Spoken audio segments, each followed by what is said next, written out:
Hello everyone, tasty cooking by Akhi চ্যানেলে আপনাকে স্বাগতম। আমার আজকের রেসিপি হচ্ছে কই মাছের তেল কই। এটা রান্না করতে খুবই সহজ এবং গরম গরম ভাতের সাথে খেতে কিন্তু দারুণ হয়। চলুন তাহলে দেখি। প্রথমে আমি এখানে চুলায় একটি কড়াই বসিয়ে এখানে আমি দিয়ে দিচ্ছি সরিষার তেল। আর অবশ্যই এই রান্নাটা সরিষার তেল দিয়ে করবেন। তারপরে এখানে আমি হলুদ আর লবণ দিয়ে কই মাছগুলোকে মেখে রেখেছিলাম। আমি এখানে প্রায় 7টার মতো কই মাছ নিয়েছি আর একেবারে দেশি কই মাছগুলাই কিন্তু নিয়েছি। এটা দিয়ে করলে অনেক বেশি মজার হয়।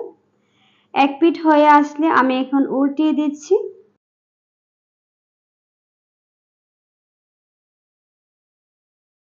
উল্টে দেওয়া হয়ে গেলে অপর পাশ আমি হওয়ার জন্য ওয়েট করব।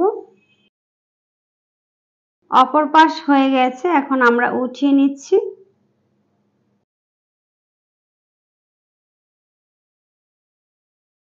মাছগুলা উঠিয়ে আমি সাইডে রেখে দেব। রেখে দিয়ে এই তেলের মধ্যে আমি এখানে দিয়ে দিব জিরা, আদা, তারপর টমেটো, দেন শুকনো মরিচ সবগুলা বেটে নিয়েছিলাম। সাথে ধনিয়াও দিয়েছিলাম হাফ চা চামচ। দিয়ে এখন আমি মশলাটাকে একটু কষিয়ে নিব।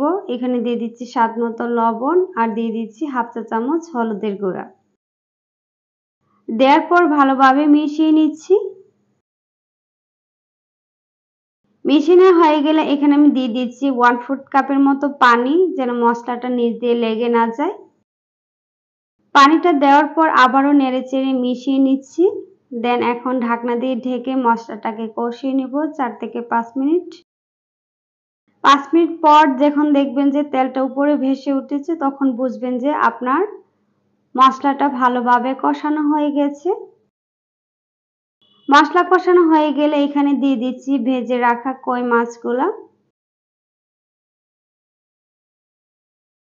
ভেজে রাখা কই মাছগুলা দিয়ে আমি আবারও ভালোভাবে মশলার সাথে মাছগুলাকে একটু নেড়েচেড়ে দিচ্ছি।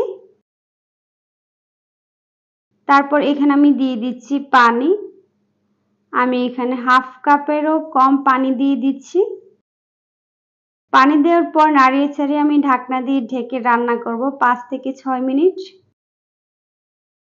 6 মিনিট পর আমি ঢাকনাটাকে উঠিয়ে এখানে আমি দিয়ে দিচ্ছি 3টা কাঁচামরিচ আর হাফ চা চামচ দিয়ে দিচ্ছি গরম মশলা।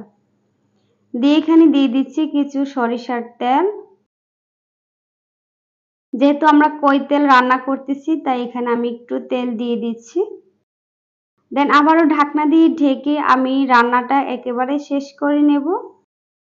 চুলাটা অফ করে দেখাচ্ছি। দেখেন কতটা সুন্দর হয়েছে তেল কই রান্না।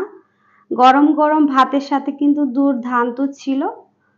অবশ্যই বাসায় একবার হলে এভাবে কই তেল রান্না করে খেয়ে দেখবেন, সবাই একেবারে পঞ্চমুখ হয়ে যাবে প্রশংসায়। আর ভিডিও ভালো লাগলে অবশ্যই আমার সাথে থাকবেন, ভালো থাকবেন, সুস্থ থাকবেন। আল্লাহ হাফেজ।